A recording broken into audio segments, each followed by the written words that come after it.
Mister Naik, আমি doctor Suryakanta পাওয়ার, Saint George hospital থেকে এসেছি। ধন্যবাদ এমন সুন্দর এবং আলোকিত বক্তব্যের জন্য। কোরআন ঈশ্বরের বাণী এই বিষয়ের উপর আপনি বলেছেন যে কোরআন আল্লাহর বাণী। আমার প্রশ্ন হলো, আপনার কাছে ঈশ্বরকে কে সৃষ্টি করেছেন? ঈশ্বরের উৎসটা কি?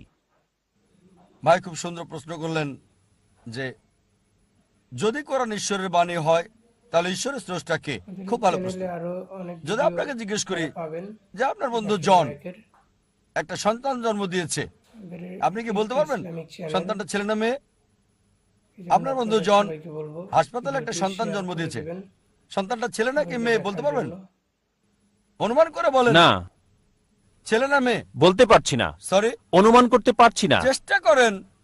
50% হলো বলেন। হ্যাঁ, 50 ভাগ, অর্ধেক সম্ভাবনা। ঠিক আছে, বলেন। ছেলে। ছেলে।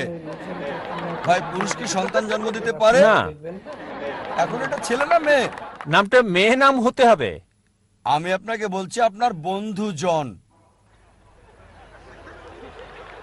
আমি জানি না কোনো মহিলার নাম জন হয় কিনা। না, আমরা বলবো না। আচ্ছা আচ্ছা, ধরেন আপনার বন্ধু, ছেলে বন্ধু, সে হাসপাতালে গিয়ে একটা সন্তান জন্ম দিল। সন্তানটা ছেলে না মেয়ে? মেয়ে। পুরুষ কি সন্তান জন্ম দিতে পারে? না। এখন বুঝতে পেরেছেন, পুরুষ সন্তান জন্ম দিতে পারে না, তাহলে ছেলে না মেয়ে এই প্রশ্নটা আসে কি করে? তাই বলা হয়েছে ঈশ্বরকে কেউ সৃষ্টি করেনি।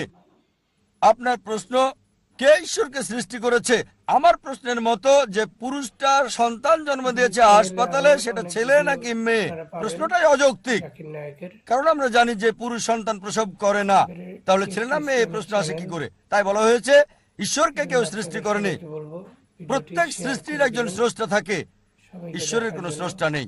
তাই নাস্তিকের সাথে তর্কের সময় কখনোই বলি না যে সবকিছুরই স্রষ্টা আছে। আমি বলি প্রত্যেক সৃষ্টির স্রষ্টা আছে, ঈশ্বর কোন সৃষ্টি নয়। বলা হয়েছে যখনই আমি বলবো ঈশ্বরের স্রষ্টাকে, আর সে ঈশ্বর নয়। তার সংজ্ঞা হচ্ছে আল্লাহর কোন স্রষ্টা নেই। আশা করি উত্তরটা পেয়েছেন। ঠিক আছে, ধন্যবাদ।